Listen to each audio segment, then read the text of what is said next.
السلام عليكم ورحمة الله وبركاته. ازيكم يا احلى ستات بيوت؟ النهارده جايبه لكم وصفه من قلب كل بيت مصري، طاجن بطاطس باللحمه المفرومه. بس مش اي طاجن، ده طاجن بطريقه جديده ومختلفه هتخلي ريحه البيت تحفه.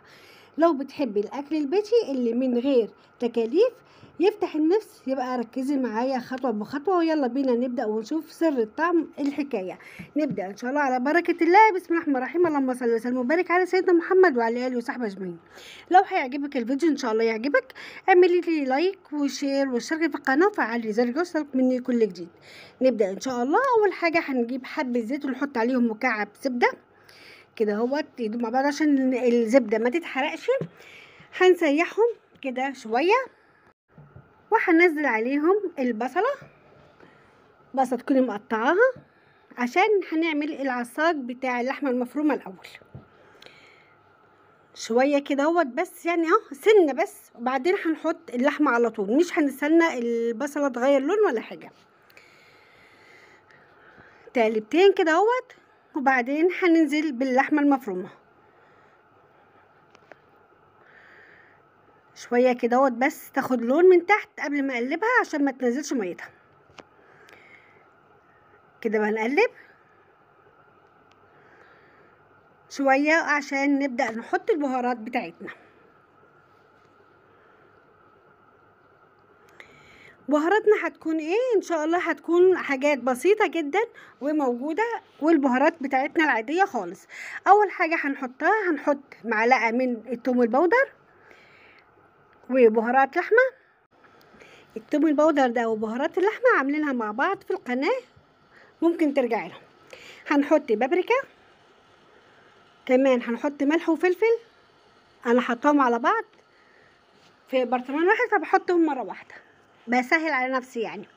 هنقلب بقى تقلبتين كده اهوت، ونسيت نحط القرفه. دلوقتي نحط كمان معلقه قرفه. كل الحاجات دي بمعلقه البهارات الصغيره، والبهارات دي على حسب ذوق حضرتك، يعني انت مش حابه حاجه وتحطي حاجه بدل حاجه، دي براحتك. البهارات ده بذوقك. حطينا برضو نص معلقه قرفه مطحونه.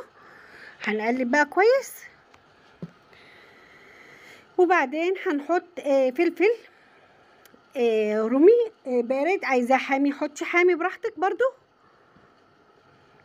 بصي، في كل حاجه بتعمليها مش لازم تعملي الحاجه بالظبط، يعني شيلي وحطي الحاجات اللي على ذوقك انت.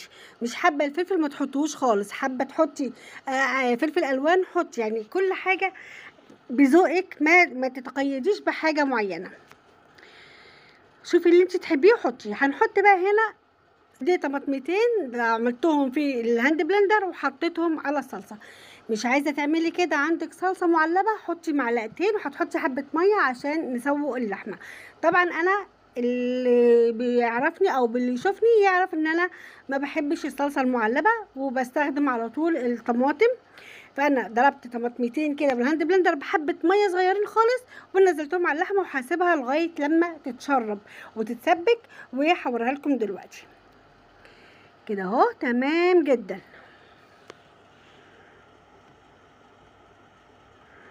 هنغطيها بقى ونسيبها على جنب. دلوقتي انا هحطها على طول في البايركس او في صينيه او في اي حاجه اللي هتحطي فيها. ممكن على فكره تحطيها في نفس الصينيه اللي انا عملت فيها يعني، مش لازم تحطي في حاجه تانية، هتنفع برضو في نفس الصينيه اللي انت عملتي بيها. نظبطها كده اهوت ونسيبها على جنب عشان نعمل الخطوه التانية. هنعمل ايه دلوقتي معاها؟ جبت بطاطستين 3 كده مهروس، سلقتهم سلق كويس، حطيت عليهم مكعب زبده صغير، ملح وفلفل، نفس البهارات اللي حطيناها على اللحمه، توم باودر، بهارات لحمه، وبابريكا. حطينا نفس البهارات اللي حطيناها في اللحمه المفرومه. هنقلب بقى، وحطينا هنا معلقه دقيق كمان عشان نعرف يعني البطاطس تمسك نفسها، ما تبقاش تعرفي تمسكيها، يعني تعرفي تكوريها، عشان وانتي بتكوريها ما تكونش بتلزق في الايد. طبعا سخنه، ما عرفتش اعملها بايديا فعملتها بالمعلقه كده كانت بردت شويه، وحطيت لها معلقه دقيق تانية. المهم ما تلزقش في ايديكي وانتي بتكوريها، ما تتعبكيش. هتكوريها وبططها تبطيطه بسيطه كده اهوت، وهنحطها فوق اللحمه. ممكن كمان ما تعمليهاش كده، ممكن تعمليها كور. ممكن كمان تفرديها بالطريقه العاديه خالص، يعني بالطريقه بتاعتنا العاديه خالص، تفرديها فوق اللحمه. باي طريقه انت عايزه تعمليها اعمليها، وهتمشي وهتبقى زي الفل.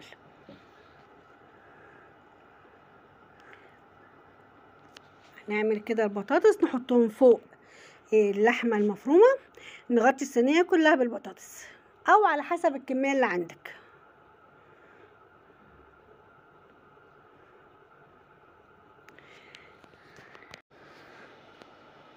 كده تمام، كده تمام. وهنبقى عاملين البشاميل بتاعنا.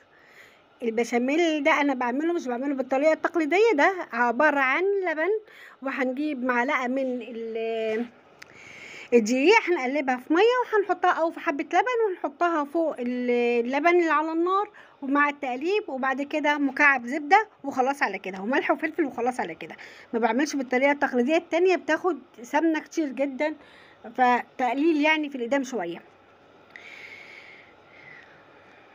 هنحرش بقى عليها الجبنه الموزاريلا، وعشان نحطها في الفرن عشان تطلع احلى صينيه بطاطس تحفه تعجبك ان شاء الله. شايفه شكلها عامل ازاي؟ جميله تحفه. يعني انت ممكن كده، هو دي حاجه كده هو جميله، اكله مشبعه. هتعملي جنبيها حبه سلطه، هتعملي جنبيها ممكن حبه رز بالشعريه، هتبقى جميله كده. الفيديو بتاعنا خلص، يا رب يكون عجبك ورضاكي واستحسانك. لو عجبك ما تنسيش تعملي لي لايك وشير واشتركي في القناه، وفعلي زر الجرس عشان يصلك مني كل جديد. شكرا على المتابعه، والسلام عليكم ورحمه الله وبركاته. في امان الله.